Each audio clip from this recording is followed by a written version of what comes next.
If you've ever been in one of our southern states, you may have taken a sightseeing trip just as this family. A trip to see one of the plantation homes that were built before the Civil War. This beautiful mansion is one of many homesteads that were once the residences of southern planters. These homes were centers of plantation life. Inside the mansion, we can get some idea of the luxuries that a wealthy plantation family enjoyed. The home was often beautifully furnished. Planters imported fine household goods from England. These things represent part of the wealth that came from products grown on the plantation. Here is a map that explains how this plantation was organized. It was almost a little community by itself. Most of the sections of land were devoted to one crop, such as cotton. Other sections contained orchards, vegetable gardens, and pastures, the source of food for the people and the work animals.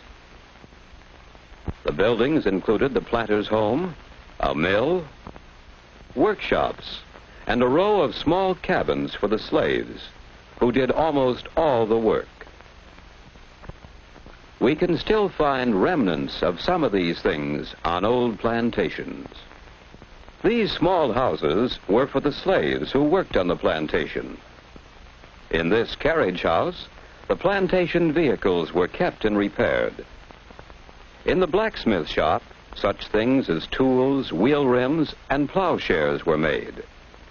And all of this was done by hand, the hand labor of the slaves.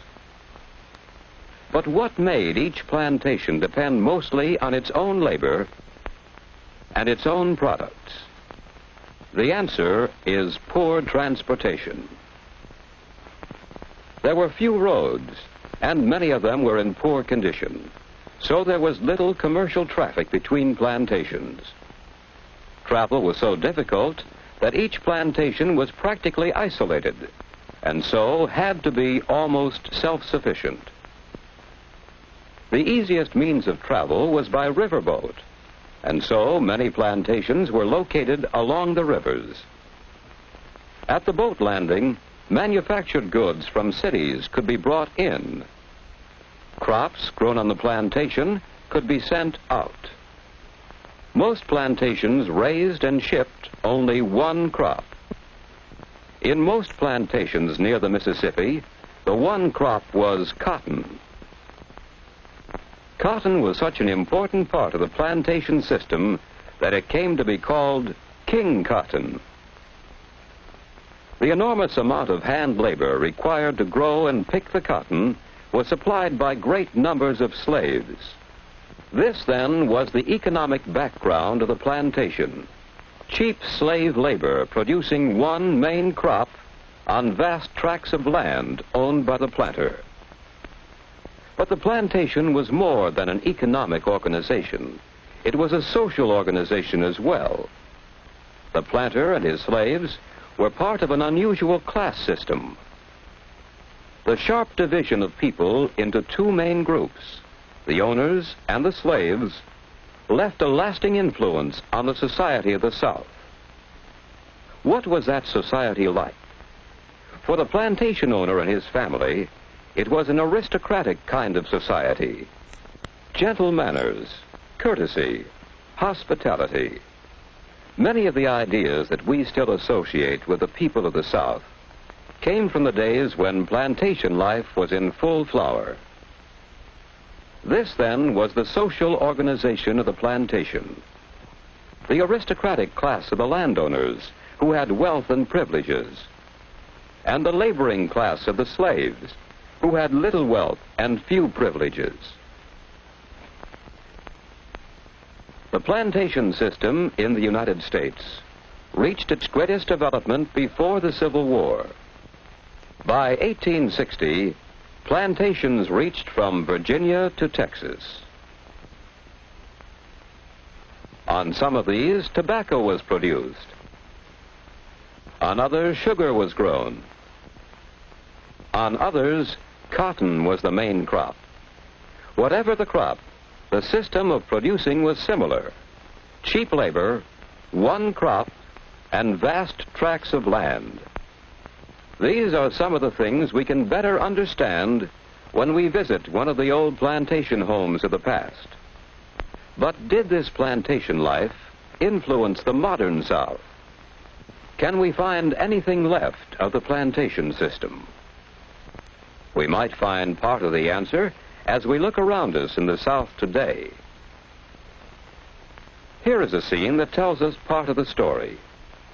This plantation home was abandoned during the Civil War.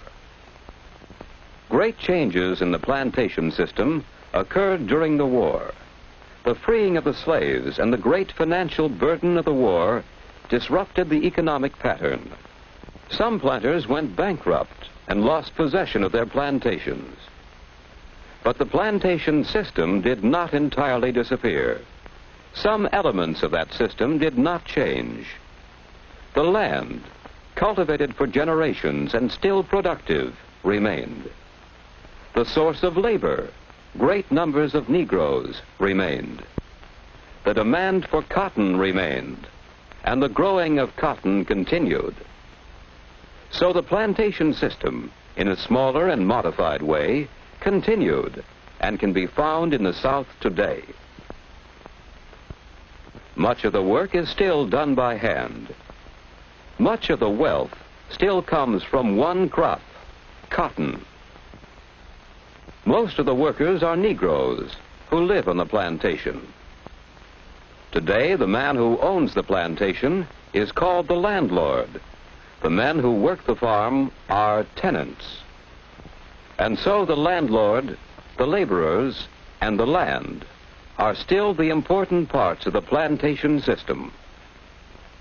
Today, this owner has less land than the plantation owner of the past, and he lives in a house that is less pretentious than the great mansions of earlier times.